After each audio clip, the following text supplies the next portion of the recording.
आणि यानंतर बातमी आहे अवकाळी पावसासंदर्भात। सर्वत्र उकाडा जाणवत असतानाच नागपूर शहरासह काही भागात मध्यरात्री जोरदार पाऊस झालाय।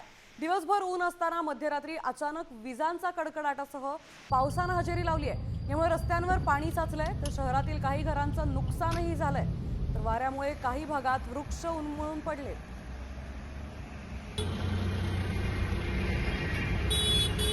राज्यात सर्वत्र उन्हाळा जाणवत असताना नागपुरात मध्यरात्री अवकाळी पाऊस झालाय। यात काही घरांचं नुकसान झालंय, काही झाडं यामुळे पडली आहेत। विजांच्या कडकडाटासह इथे पावसाने हजेरी लावली आहे।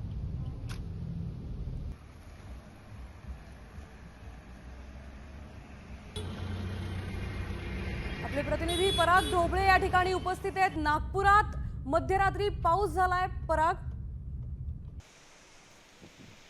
नागपुरात काल रात्री अवकाळी पाऊस झाला आणि शहरातील अनेक भागांमध्ये जे आहे जे कमजोर झाडं होते ते रस्त्यावर पडलेले आहेत। सध्या मी आहे सोनेगाव पोलीस स्टेशन परिसरामध्ये। आपण पाहू शकतो कशा पद्धतीने झाड जे आहे ते तुटलेलं आहे। त्याच बाजूला जे आहे दुसरीकडे या ठिकाणी हा जो रस्ता जो आहे हा एअरपोर्ट चौकातून इकडे येतो आणि पुढे अजनीकडे जातो।